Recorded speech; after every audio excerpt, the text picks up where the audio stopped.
I was shooting a film called A Home at the End of the World with Dallas Roberts and Robin Wright and Sissy Spacek, and we were in a minibus one day on our way to the set.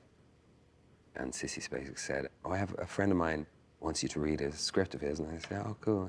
Always open to the potentials of a job on the horizon.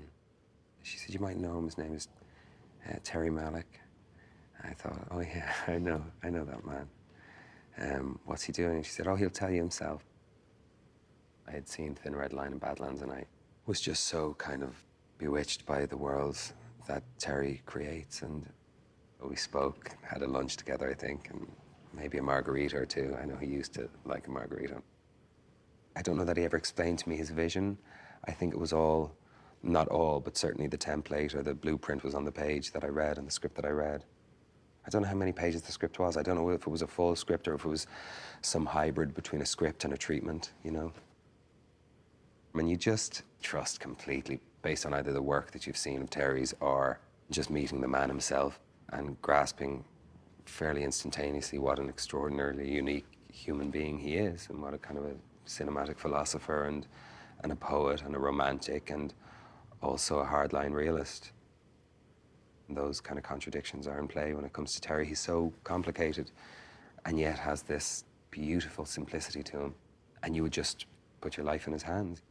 I certainly did completely trust him and trust that whatever vision he had that existed within him that was going to be taught and guided by the environment and how the environment spoke to him in the moment, you were in good hands.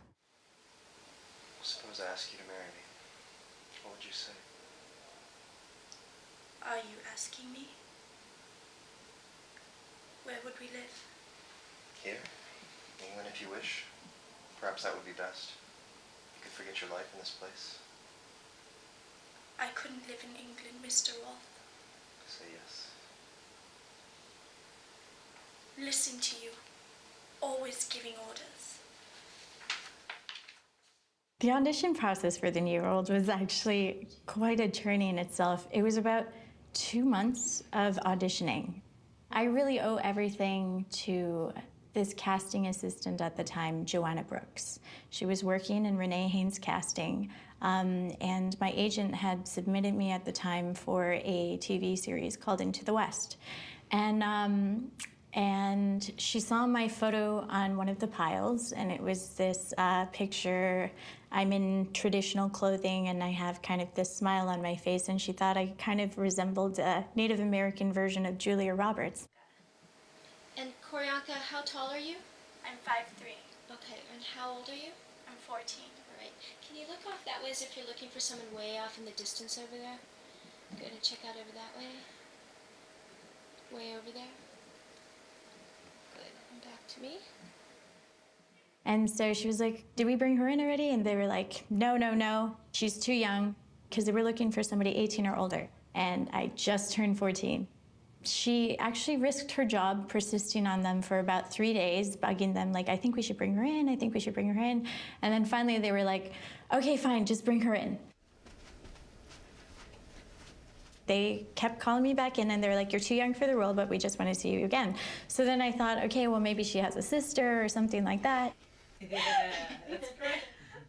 And then I remember I went into this one audition, and Terry was there, and he told me to just start speaking in an English accent and tell him a story about a little bird. Can you tell me a story? If you tell me one, I'll tell you one. They kept throwing these things at me, I think, to see if I would be strong enough to be able to withstand the pressures of being on such a big set.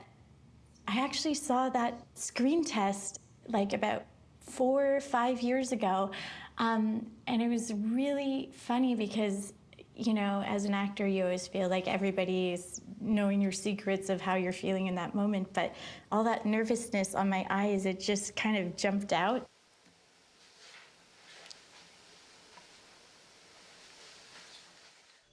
I remember reading, getting all these conflicting opinions and then just going, you know what, I just have to go back to the script and what Terry's vision is and kind of working from that, you know. They had dozens and dozens of books of all these different ideas and perspectives of who they thought Pocahontas was. Was she a betrayer of her people, or was she the savior? And you know, there was this really big divide right off the bat, because this is a part of history that's not written in stone. And it's very speculative depending on who you speak to. And I feel like she was a young woman who was far ahead of her time and believed that these two worlds could coexist and work together, and that both of them had something to offer to each other. It was very true to the actual story of Pocahontas and John Smith and John Rolfe, because there was a significant age difference. Tapes where we're going Peshaquempan, Nasimas, and Peshaquempan is a flower, Nasimas is sister. And I actually still do remember a little bit of Algonquian, but it was just so fulfilling to me, because I was able to relearn Algonquian, and then afterwards they gave it to the community, the Algonquian community there, so that they could actually start teaching it as well. We went a little bit more bohemian than, than the sketches were kind of offering up. I don't know how I ended up with an 80s rock hairdo.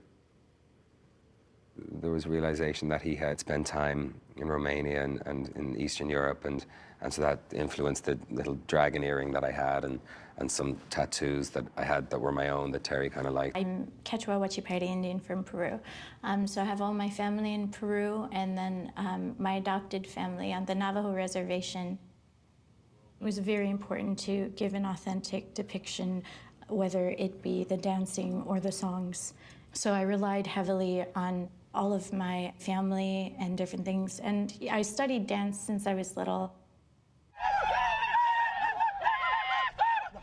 There was a lot of physical preparation for the Native American actors, and some of them were actors and musicians and dancers. And I think Raul Trujillo spent a lot of time with Koryanka, and I joined in sometimes with their training. Yeah, nice. Now do a frog, back bend, back to a frog. So it's gonna. It was all very freeform. I mean, there was, as I say, you know, coming into, story would grow in him, and it would be represented, as I said, by the pages that would come, or the fact that he would pick up a camera and put it on his shoulder if it started raining, or he'd be recording you and me, and I'd be giving dialogue, and then he'd hear a bird, and he'd literally, while I'm talking, oh my God, is that an osprey?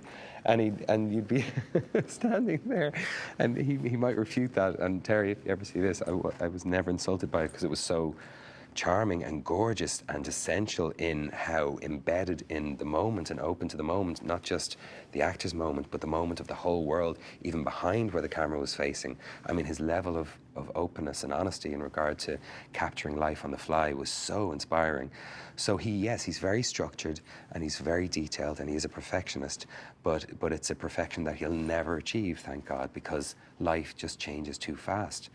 And he's just trying to get up and keep up with life and keep up with capturing moments of honesty as they happen. The idea of repetition for Terry, I think, is, you know, anathema to death, you know.